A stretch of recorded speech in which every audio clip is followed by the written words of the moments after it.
I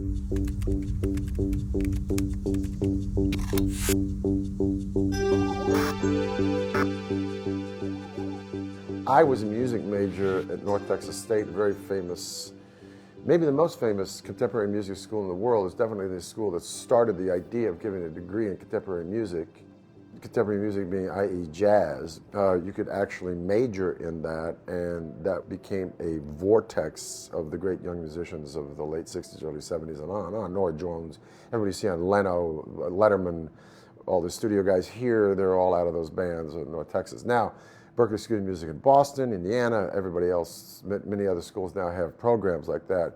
But North Texas was the first, and I went there. It is the hardest music to master. It is the hardest music to entertain with. I left that idiom. I was not going to be Miles Davis.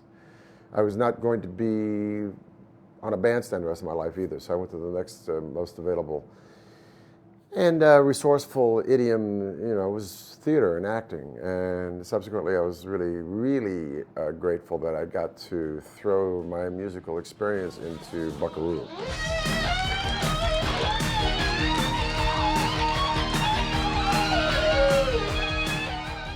My mother was a piano player, my grandmother was a piano player. They were all piano teachers.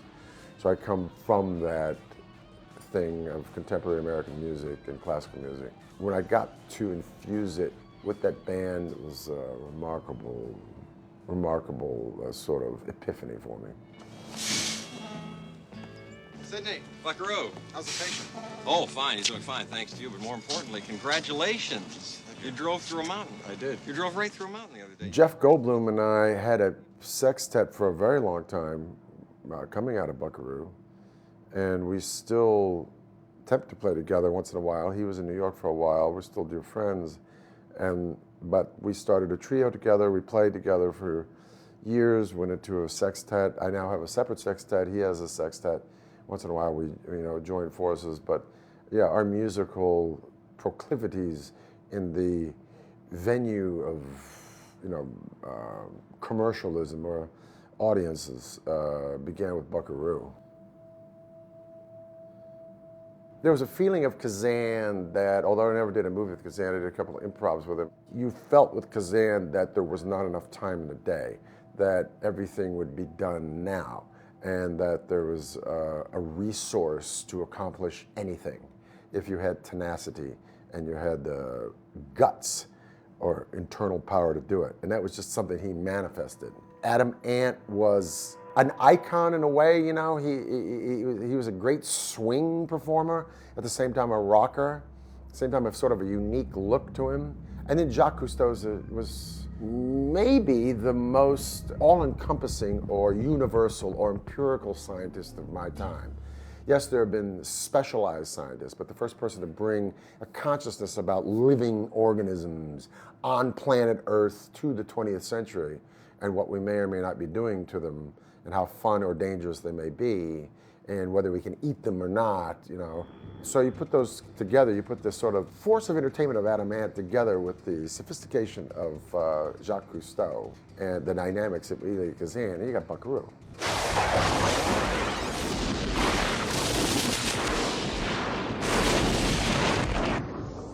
Also, the corollary between Buckaroo and Jacques Cousteau is that they're explorers. They're on the edge of things that the world doesn't understand and that they are trying to. I mean, Buckaroo's on the edge of the eighth dimension. Who knows? There's eighth dimension. But Jacques Cousteau certainly was exploring a dimension that most people were oblivious to. They had a fascination in, but were oblivious to. The compassion that's inherent in exploring worlds, you have to carry some humility in the face of the divine or nature. If it's what Da Vinci said, curiosità, that's what humbles you. You don't dominate it. You can't control it. You're at the mercy of it, and you are the investigator, so there's got to be some sort of inherent humility. I didn't have near the humility when I was playing Buckaroo Banzai as I do now, by the way. So, to return to Buckaroo Banzai was with hopefully the humility I've learned since I was doing that. would be a different experience. That said, Earl Rauch is sort of a savant, the guy who wrote it. And I don't know, he went to MIT, he's a West Texas hick, he's a pickup truck guy with a golden retriever or a lab. At the same time, he can talk the history of tent revivalists. You know, I mean, the guy's like a jack of all trades. He did a lot of research, old Earl Mac, and it took me about 3 weeks to read that script. I would say it's a comedy, but the second you say it's a comedy, you also have to extend it to satire, because look at it, like the bad guys are redneck aliens. Evil! Pure and simple from the 8th dimension! Venom! The good guys are Rasta aliens. Salutations, great Buckaroo Banzai. I am John M. Dunn from Planet 10. So, do you say it's a comedy about that? Or what is it, a satire about existence, the possibilities of love, the world outside of us? Our universe is perceived by compassion and understanding? I don't know, man. Hey, now. Don't be mean. We don't have to be mean. Because, remember, no matter where you go, there you are. Handling the world with kindness, man. You know, it's the great Buddhistic tenet, you know, handle the world that's in front of you with kindness, the world will handle itself. So is it an allegory for the right of peace? Is it an allegory for, you know, world compassion? Is it an allegory for love? Is it an allegory for interterrestrial self-identification? I don't know, but it's definitely an allegory. And it's definitely a good one, because the last sentence of the film is the most self-effacing and Zen-like koan, if you will, that I've ever seen in a film. So what? Big deal. Science fiction films are the absolute most fertile ground for allegory. Like, you either got religion or you got science fiction, without denigrating either.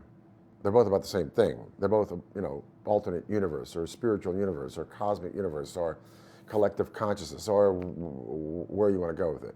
I think like Einstein, that they're not mutually exclusive. You know, I think science is God, God is science. I don't see them mutually exclusive. I don't get this thing about trying to deny science through the religious reciprocity of, you know, of convention. I don't get this science thing of trying to deny the existence of the other or cosmos or God or what have you by the virtue of, you know, linear thought. This is insane that these two worlds try to defy one another through their own self-construct. Or speaking of a trope, that's a trope, that's a cliche. That's a construct that each one of them says this one doesn't exist. The great thing about Buckaroo is that it taps into both. It taps into the great unknown and science and rock and roll, which is a lot of people say is God. I'm of the inclusion that music is God, so there you go. Buckaroo is fascinated most with the mystical. You know, you meet Buckaroo in a mystical exploration. And then he goes to what? Pure science. Let's remove this, you know, tumor from this brain. And then he goes to what? He goes to rock and roll. So there's something entirely, you know, he's not on planet Earth, man. I mean, he is, and he isn't. I probably, if I'm not mistaken, gave W.D. Richter a little harder time than he deserved. Hope not. I know that I was of the time at that particular moment where my patience with first-time directors was thin. But the thing that I really loved about W.D. Richter and Neil Canton, the producer, is their verve and enthusiasm with the illustrative make-believe of this thing. You know, they weren't trying to shelve it or encapsulate it into like we said, a genre or some sort of three-dimensional experience. So my recollection of both WD and Neil is nothing but superb because they were light on their feet about it. They were full of whim and excitement about making a film. I was on the set when the big confab was going down, where David Beagleman wanted Jordan Cronenworth gone. David Beagleman sadly met his own disastrous end years later, God bless him. And I guess he had convinced Bruce McNall, who was running the company that was making it, that Jordan was not the right guy to do it because of the time that Jordan takes. I was shocked that Jordan was let go. Cronenworth was one of the seminal DPs. Let's rock and roll! And his look was endemic to other worlds, the sophistication of abstractism, non-linear reality events. Look at the rock and roll scene in that show. Look at that, man. The movie after Jordan looked fine. It's a journeyman's Technicolor looking, Panavision thing, but it wasn't Jordan. And I know that WD and Neil Canton fought to keep him, but it was a sad day in hell when we lost him.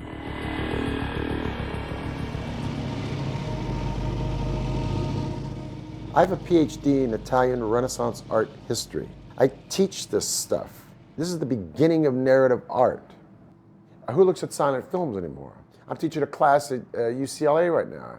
I gave them these movies to see. Last Tango in Paris, On the Waterfront, Streetcar Named Desire, The Conversation, French Connection, Persona. None of these filmmakers had seen these movies. But, oh yeah, Persona. That's a nice flick about two women stuck on an island. One of them's a nurse and one of them doesn't want to talk anymore. What's that really about? Hey, it's about the entire endemic psychostructure of women after World War II in the Western world. I don't give a shit if you're a nurse, or you make tennis shoes. That's what that movie's about. So what will happen is, just like art, certain of it will be laughed away, and thank God, certain smart dudes will go, nah, I think we got to look at Buckaroo Banzai again, Why? Because nobody understands what the hell it is. If for nothing else, that's why we got to look at Buckaroo. Because we don't understand what this movie's about. Buckaroo, President's on line 1, calling about is everything okay with the alien space cloud from Planet 10, or should he just go ahead and destroy Russia? Tell him yes on 1 and no on 2. I don't know. I cannot answer the question about whether or not a different regime would have seized Buckaroo or seen Buckaroo as the unique film that it was. And maybe the world wasn't ready for Buckaroo. Look, Joe Rolfe, the 20th century, really recognized what the value was of Naked Lunch. They knew that hardly, there's this very specious audience going to see Naked Lunch. They knew that Cronenberg had done a genius thing by, instead of trying to remake the book, what he did was take Burroughs' story using images of Naked Lunch and make sort of a saga about Burroughs' particular tragedy. Those guys got that. It seemed to me that Buckaroo is a little more available, and yet people don't get that, People didn't get that movie. I mean, it's a little more entertaining, if you will. But no, they didn't get it. You think, well, if you had Naked Lunch to market, and those are two of the same studios, granted it's a good 7-8 years apart, but if you had Naked Lunch to market and Buckaroo to market, and I was a marketing guy, and I saw both those movies, just take me out of the equation, I'd go, God, brilliant movies, I'm gonna market this comedy over here. This is an easier throw. The inner sanctum of the pain of a writer, no, I don't think so. Mugwumps and, I don't quite get that one over there, man. I'm gonna do this one. And yet the reverse happened, I mean, and I'm not saying commercially, so the reverse happened according to critics and reception. People got Naked Lunch. They didn't get Buckaroo. It's a miracle that this movie ever got made, and I don't know. It's just a confab to me. This film. Yeah, I would like to say for the camera, there's a very unique experience for me to make this film. In truth, as much as I make fun of not knowing what the film was about, I always had a sense of the magic of the film and the indefinable mystery of the film and the fun of it and the delight. But when all is said and done, I truly don't know what this film's about. Thanks.